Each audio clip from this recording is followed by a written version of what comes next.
2025 is being known as many things, but one of them is unfortunately geopolitical risk. In today's video, we need to take a look at exactly what happens to markets around the world as these types of conflicts take place. And if things get worse before they get better, could we see even more money flow into gold and other alternative assets? In today's video, we break down the key levels for the S&P 500 for the week ahead, the market structure of the last 50 years and what that can tell us, the huge moves in oil and Wall Street's biggest bets yet, and of course, the huge breakout in alternatives. That and more coming up in today's special weekend show. Guys, there's a lot to discuss, and there are some absolutely bonkers dark pools starting to appear on the markets. You know what that means? It means Wall Street is up to something big. Let's take a look right now together. We'll see you soon.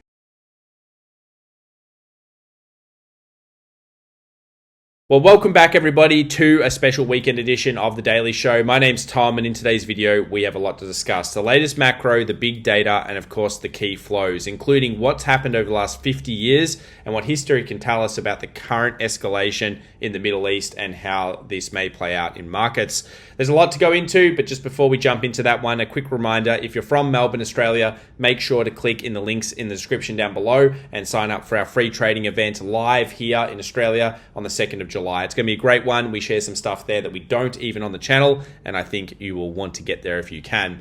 Let's start off though with the show here in terms of oil moves. Now, we obviously know that this is continuing over the weekend and we are in day 3 of this unfortunate event.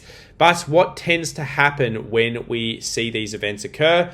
Well, we see an immediate spike in oil. This time, of course, we saw no different, and actually the markets were moving before this event even occurred, as we'll talk about soon. Wall Street clearly was moving flows into this well before everything happened.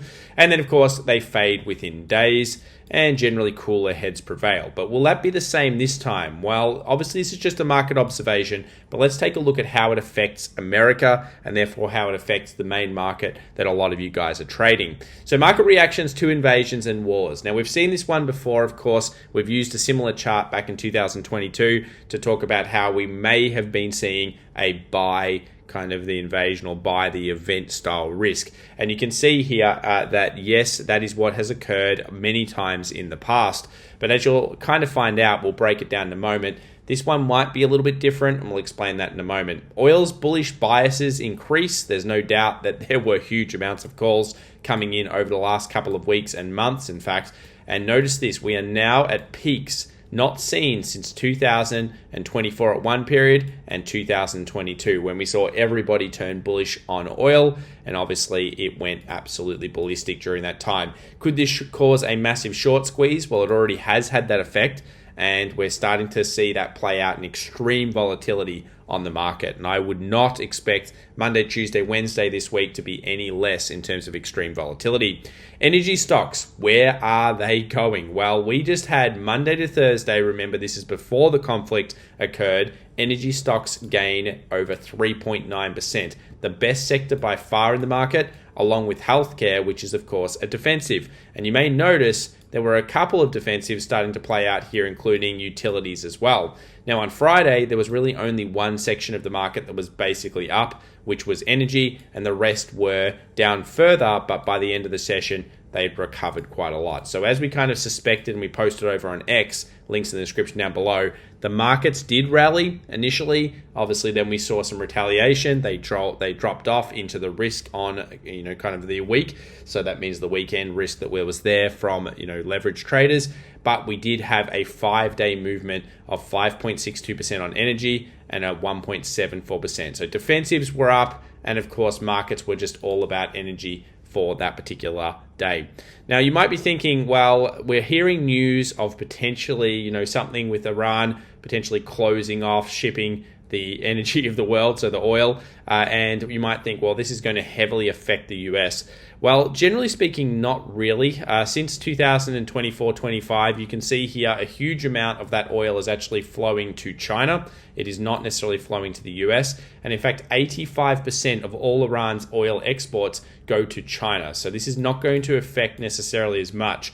the North American oil in terms of causing these kind of supply-demand gluts and problems there in terms of the supply network, but it still will spike the contracts. You can see here big oil surges, if they sustain, tend to cause big problems with markets. In fact, the last two times oil's prices topped and then we saw these massive movements in oil, we actually saw, of course, a declining market. This was kind of what also tripped some of these bigger pullbacks that occur. And with an exhausted big V shape, you can see here the V when you draw that on the charts, could we be heading for another one of those? I'm going to ask you guys in a poll after this video to see what you think. Obviously, we'll give you the information both ways in this video and we'll find out what you guys think. And then I look forward to our Monday open so we can kind of figure out what you're thinking and also what the stats actually say. So you might say, well, okay, what's happened in the past? We've seen those kind of buy the dip style situations in the past, but have they all been like that? Have they ended up in a further drawdown? One of the comments that you mentioned over on X is, what about further details? What happens in terms of the maximum drawdown? Well, it turns out that in at least most recent kind of conflicts, we haven't seen that bigger drawdowns. In fact, as you can see here, the initial movements were barely down, as in we actually saw the market sell, they rallied, and then they kept rallying for a period of time. And then, of course, some of them did sell well later on. Now, I have no idea why this chart has the Brexit vote in it. A few of you guys probably saw that. I don't know why it's there, but I didn't know that was anything to do with these types of situations. But anyway, it is there. And you can see here that the last two, anyway, didn't actually cause further sell-offs. They caused buy the dip events, at least over the next kind of 20, 30 days.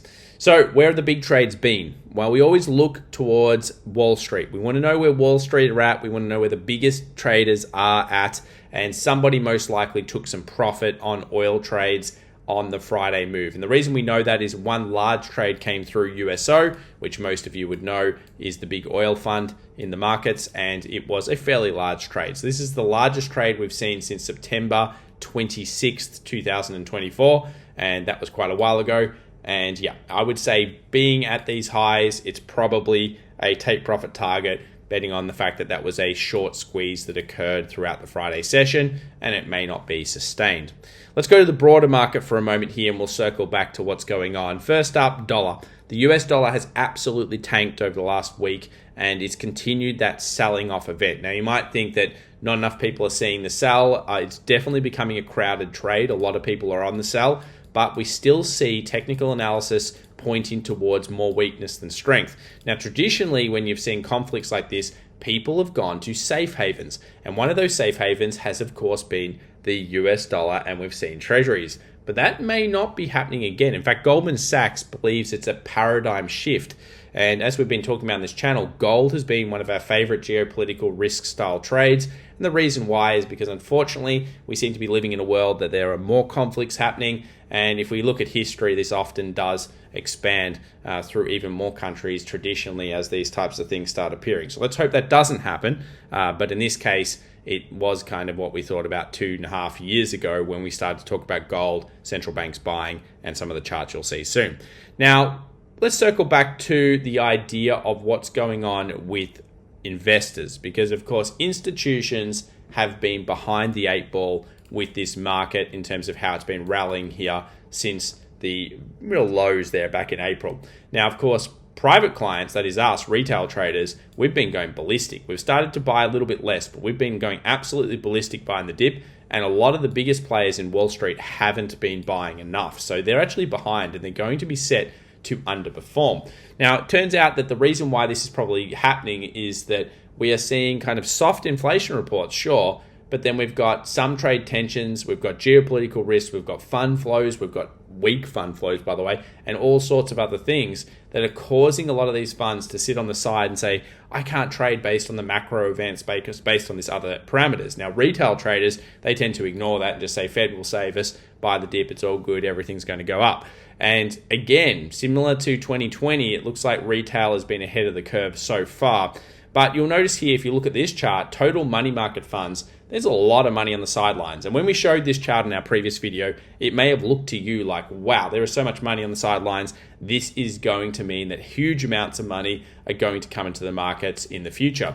Well, just remember, yes, there's a lot of money in money managed funds, but realistically, it's quite low in proportion to the overall asset allocations. So yes, there's just even more money out there since the prints of 2020 and every other print that the central banks have done. And you can see here that equities are actually now their highest ever allocation, 53%. So we've never seen allocations like this. They've gone past the 2000 bubble. They've gone past any other period of time. So this basically means that more people are involved in the market. And you might say, well, debt's been going down, not like the other peaks. It's a different type of debt this time around, guys. It's just not showing up in this chart. But believe me, there is a ton of debt there in terms of leverage in these markets. US equity risk premium, therefore, which is a very important thing that we always look for on the channel, is starting to drop off again. And historically, when we've seen these types of things occur, we know that nobody believes that the market is risky. So basically, the market is just chasing returns, not pricing in risk, and people are still just churning out the bull rhetoric that everything's going to be all good, it's all going to be green, and that generally is the right move throughout history. But we are starting to get back down to these nasty levels of equity risk premium, and we've got to be very careful if we get into these negative twos in particular. So we will be tracking this throughout 2025. So you might ask, well, why is the market going up? Is it going up just because retail traders are buying it? Is it going up because people are getting squeezed? Well, those, of course, are reasons, but one of them has also been that we're seeing supportive US money supply. So look at the money supply switch here. And we've been talking about how central banks have been kind of indirectly adding liquidity into the markets for a little while now. And yeah, they've added quite a lot in actually the Q1 to help support the markets during the fall. So that's continuing to actually scale up here. And while it's slowing, it is still there. So you've got to remember, one of the reasons why this market has been quite good is because, yes, it's been increasing thanks to the liquidity of central banks. And a lot of these liquidity concepts are backdoor concepts. So, of course, we're seeing them come in with different methods. That's all part of their tool set, and they're adding to that overall liquidity. Now, what about the UVIX? Well, we did see some sneaky trader come in and obviously trade the VIX to the upside. Big dark pool happening. Obviously, the VIX then spiked, hit that defense a few times. So technical analysis would have shown this potentially as being a good buy as well. But that was one of the large VIX trades that happened on the previous session. We also have a couple of others to note. Number one is definitely Ethereum. Wow, there are so many trades throughout this level. And I'm thinking this is actually an accumulation level. So we just saw on the Friday the number one and number two largest trades ever recorded on Ethereum U, which is the 2 times levered Ethereum, come through. Now, this also happened, as you'll find out later in today's video, at the most traded zone. So that means that it is the number one area that all of these street players have been sitting on, more the big players, the whales, whatever you want to call it. And we also saw 2 massive prints. Now, if that ends up going bullish, you've got to think the big players have most likely bought that. So, of course, we'll be looking for reactions this week. And in some ways, you could argue that Bitcoin, possibly some other cryptos, could be now places that people look for to hedge against geopolitical risk. Hasn't been a traditional one, but doesn't mean it can't happen. Now, what about the big markets? VOO, 2 massive trades, of course, coming in before all of this conflict news came through. We've also got SPLG, the number 1 largest trade of all time, coming through. So again, the markets dropped straight after that. And IVV, another massive S&P 500 fund with a big dark pool. So we do know that around this level, there are clearly some, we'd have to think, targets or take profits or something occurring. And that opens up the possibility of a pullback that we haven't seen. So before we talked about the idea that generally speaking, whenever we've seen these types of conflicts, we haven't seen big sell-offs in the market. And that's happened for the last 20, 30 years. And of course, that's the traditional one. And if you went with that, maybe you'll probably be okay over a couple of months. But this time, maybe a little different based on the CTAs. So we're seeing here momentum funds, they're just not getting into the markets. In fact, Goldman Sachs models that they're probably reducing their positions. We're seeing more money go into gold. Central banks have been stacking gold above the euro. It's now the 2nd largest holding of central banks. And of course, we've got global equities, total market cap here at some extreme zones. So this really marks, if we do see a pullback, is it all over? Well, traditionally, no. June has never been the S&P 500 peak. That is one that ends up in a bear market ever since the 1980s. So could it happen? It could, but will it happen? It is unlikely based on at least the stats alone. June, July tend to be more of the bullish months. So these are usually the summer months and they tend to be a bit better in markets. And then of course the big problems happen at the end of the year and the direct start of the year in January. So hopefully that's kind of more what's going on. What about the three pillars in terms of other markets starting to pick up again due to geopolitical risks and everything else that's going on? Well, obviously we see gold lead, we've seen silver hold, Bitcoin's fallen, although it's at an absolutely key level, and central banks continue to buy all of them. And of course, as we know, silver is well priced against gold in terms of ratio. So really at this stage, we kind of look at this market and we say, okay, can we fall a little bit more? Well, this is where we go to, of course, the charts, and we want to be having a look at the S&P 500 particularly and understanding where the main gaps are. So there is a gap sitting at around 59.37, and we obviously saw this particular level, 59.37, 59.20, be hit in the pre-market. So that is the US futures. We actually got this level. We took our last recording, which is our previous video here, and we kind of thought that this would be bought up. We talked about it. We talked about the odds being more driven towards the buyer, even though the news headlines were absolutely shocking. And why is that? Well, we often say if it's in the press, the price is often already pushing it. In these cases, we've already seen that the market was kind of foreshadowing something, as you'll have a look at when we look at oil a little bit later. So the daily 20 is the first level that I'd be focusing on a lot. And why would we focus on this? Because we've seen it hit once, bounce, twice, bounce, make a higher high, more importantly, and now 3 times bounce.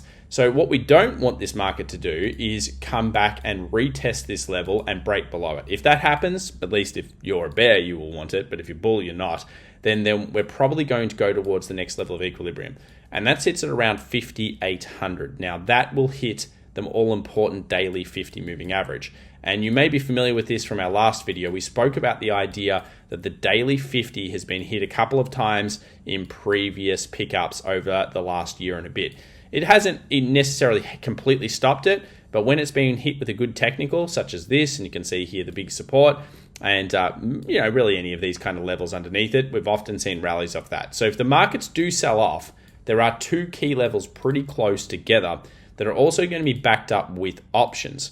So if we have a look at options, and we take a look at least the Monday, and then we look at the OPEX as well, you'll notice here 5,900 comes up again, which is that 5,930, 5,900 support, big put level. We have a 60-50 call wall, which is of course the top end side. So if we go back to 60-50, you'd have to expect some people to take some profit there, as is a call wall. We have the 6,100, which is the ultimate high kind of area, 6,125, and we continue to see a lot of stacking going on at things like 5,800 in future contracts. So this week what we'll do is we'll share the all expiration contracts as we go through the Monday open in particular. And the reason why we want to be doing that is because we want to see where people are stacking huge longer term contracts. If they're all stacking them in 5,800, we go down to 5,800 and then we start to see a bid off that price, it's likely that the low is in.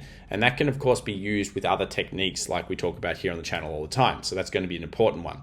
Tesla, same thing. We saw that 330 last week. We had a suspicion that it was going to be a call wall. You can see here the 330, such a big strike this week as well. And if we break through 330, we close, we're probably going to go towards 350. So 350 after 330 on the bottom end, you guys know where it is. It's probably going to be 280, 275, which you're looking at more as the buy end. So Tesla's stuck in a range. It's not been too bad as a trade.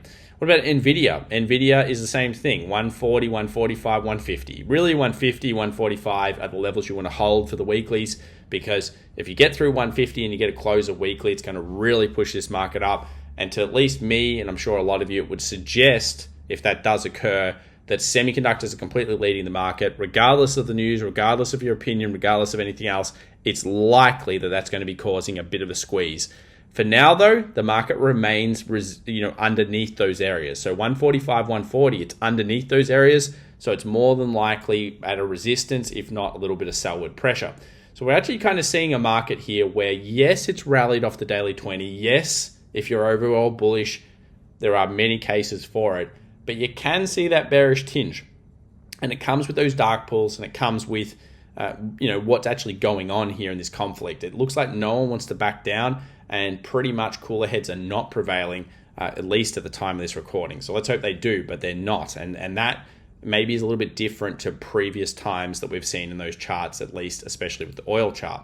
Now, just before we jump into the charts and we look at the further lead indicators, I want to say a big thank you to the sponsor of today's video, which is Tiger Brokers. And as you guys know, Tiger Brokers have worked with us for years here, and we've loved their platform because they're constantly improving it. And guess what? They've won another award. So this actually takes them to 4 major awards here in Australia, which is pretty sweet. So I always say that's pretty awesome. And if you're a member of the community, then of course you get some special offers in the links in the description. One of the reasons I think Tiger Brokers is really good for many people is that they offer not only Australian-based trading, but also US-based trading, which can be hard for those Australians out there.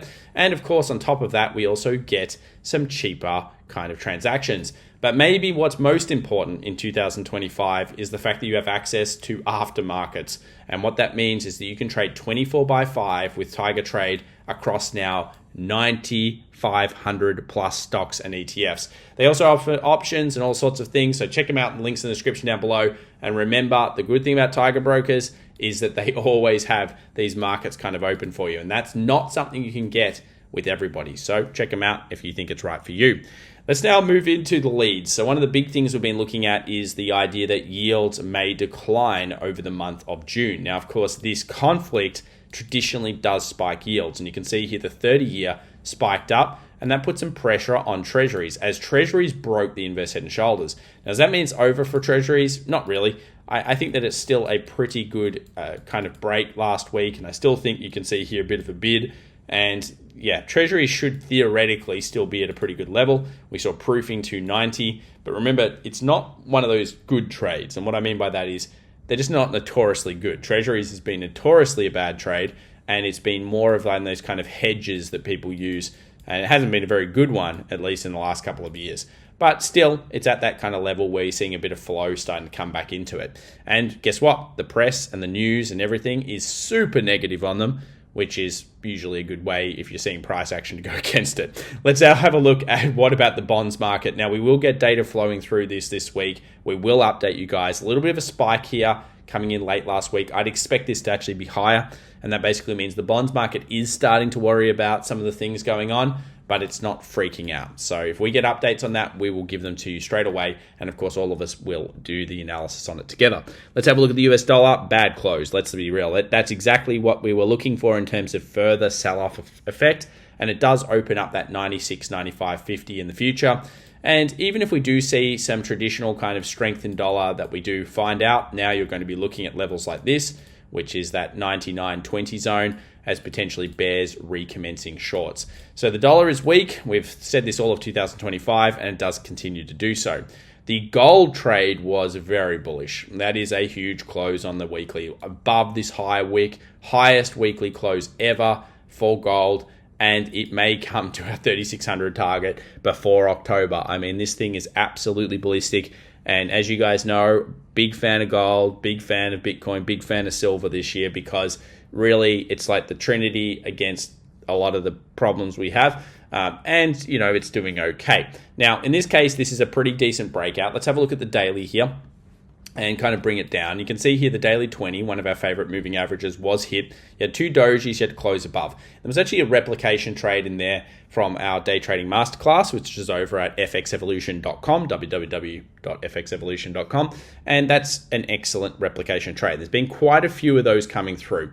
Now we are at kind of like a little high here. You can see a resistance here on the daily, which may sell it off a little, but still that weekly close suggests to at least me, and I'm sure a lot of you out there, that we're going to see continuation flow. And remember, Goldman Sachs said paradigm shift in a recent interview, and maybe we'll get that on the show, but that's a big difference to where we've been in the past. Everybody's always just seen it as, oh, central banks are buying it and stuff. Well, people are now saying, well, I think most of the industry is wanting to buy gold over buying dollars.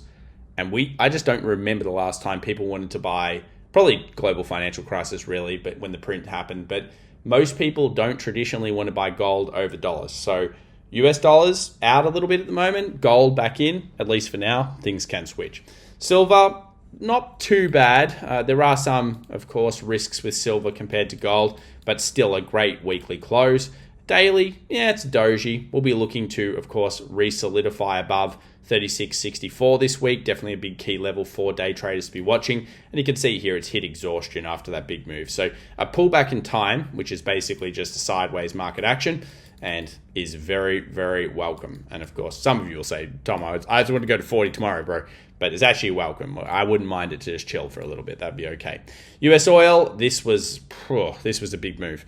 That was a huge move on Friday. That was big. So we saw like 13% or something on oil. It definitely is a squeeze against shorts. Hopefully you guys were either not in it, because sometimes that's okay as well, or if you were in it, you were on the bull side. I guess this does show you, though, that technicals and setups do happen before. Remember, we looked just before at Wall Street. They were in oil earlier. They were already picking oil up and rotating into it over, in my opinion, a week and a half, 2 weeks ago, before any of this stuff occurred. Then, of course, we saw these huge breakouts before the event. And if you guys are not aware, check out the pizza orders of the Pentagon. It's like this thing on X, and it's just absolutely wild. Supposedly, you can predict things by looking at the pizza orders. Now, I'm not saying that you should go do that or anything, but it is still some wild stuff. Either way, US oil, maybe we'll share it in the next video. Pizza enters the Pentagon, absolutely wild. US oil, had that buy. It had a really good replication trade in the low. You guys know I've not been good on this trade because I didn't like it in 2025. I thought that there was too much geopolitical risk. Obviously there is. But at the same time, when a good technical appears, if it's a good technical and it's kind of like, one of those replication setups, then you've got to consider it. Energy stocks. Now, of course, the notable thing is people go straight to energy stocks and say, should I be buying those? Well, Wall Street has been buying them. I don't think it's really closed above the key levels, such as like a 93, 92.50 for XLE. But certainly there's been a flow back into them. There's been a big breakout this week. Is it back at the zone? I would say, like, if you put a fixed range here and you kind of look at it, we're kind of getting back into that area where Wall Street might say, you know what, TP, let's go back out of it. Again, it just depends on how all of this stuff plays out. Let's now take a look at what's going on here when it comes to Tesla. Tesla hit 330, rejected. That's kind of what we expected. We could go to 350. Of course, 350 is the next call. Well, 330 plus close. I think 350 is on the cards. Again, opinions don't really matter. This is just flow. And 280, 275 are where the supports are. NVIDIA positions, you guys can see here, it is a little bit overbought. It's sitting in that 145. It's really struggling at that call wall. It's coming back to 140, 145, 150, 145, 150. We mentioned it so many times over. If we're not above those levels, we're unlikely to squeeze higher, but that doesn't mean NVIDIA is bad. It just means it's chilling for now. It's in that pullback in time. HSI coming back down to the daily 20. This has been notoriously where we've found buyers, so we'll see whether we get a bid this week. Again, geopolitical risks taking a toll there. And they did in the US 2K, and it didn't actually get to the level I thought it would. We mentioned last video it was kind of at the first buy area, which is this daily 20. Again, daily 20 becoming the thing at the moment. It's one of my favorite indicators, so you should always have it on charts. But yeah, I kind of thought we might get down to 2060. We still may, but it did see that bounce through the Friday session. NASDAQ, you can see the bounce, same level as the S&P. They were literally correlated. We dropped this level. We may go down to 20,900. Watch the S&P zone, though. That's going to be the important one. 6,000 drop. 5,900 drop. 5,800 is likely incoming. Ethereum. Now, we are at the key area. This thing has to buy around here. If it doesn't, then, of course, we pretty much know what Wall Street might be up to because there are so many so many dark pools sitting on this position. So many. So I'm really keen on looking at the movement here. This is a reaction trade, in my opinion, not anything else. So we're watching very closely on Ethereum, and of course this will have got a lot of trap longs in, so they may want to wipe their stops. We'll be watching this one very closely indeed. What about Bitcoin? Well, of course, Bitcoin does bounce off the level we thought about, and I'd like to see it go back above 106,300. Big bullish hammer, another little wick. Can it get above there? Certainly some interesting structure, Bitcoin being more technical in recent terms and coming off that most traded zone. So a lot of stuff going on there in these markets. For the week ahead, what have we got? Well, as you guys know, it is going to be realistically more about the geopolitical stuff than anything else. We're going to have to stay on the news and hopefully, again, cooler heads prevail. As you can see here, we've got all sorts of things going on with monetary policy. We've got core retail sales, 8:30 a.m. New York time. Then we've got some other news coming out around the world, and we have the FOMC. So we've got our press conference, which is the notorious one at 2:30 p.m. New York time. And then we've got some more bank holidays and all sorts of stuff going on. So this week is going to be one of those ones that's just news headline driven. Ultimately, the markets have been holding their flows. So they've been holding the levels that we need to see broken out to. Quick reminder, if you're in Melbourne, make sure to sign up for the trading event. Links in the description down below. It's completely free to do so. It's going to be an awesome event. And really, I guess to summarize, at the moment, the key here to the markets is going to be probably having a little bit of patience. Obviously, they're still in bullish trends. That is the S&P 500. The daily 20 is key. 5,900 is key. And obviously, the daily 50 as well is worthwhile watching. So all of this stuff's going to be playing out. We're going to, of course, have to keep, as much of an eye on the data and on the flows and everything as we can. We do know there's a lot of dark pools up here. We do know the market's exhausted. So, it's really going to be about which level do we want to break first. And I think that's going to probably trigger those bigger moves. If you haven't already, and you're from Australia especially, go and check out the sponsor of today's video if you'd like to. Down the links in the description down below and pinned comment for all those special deals. And thank you so much for watching. We'll see you in the next video. And stay safe out there, guys. Bye for now.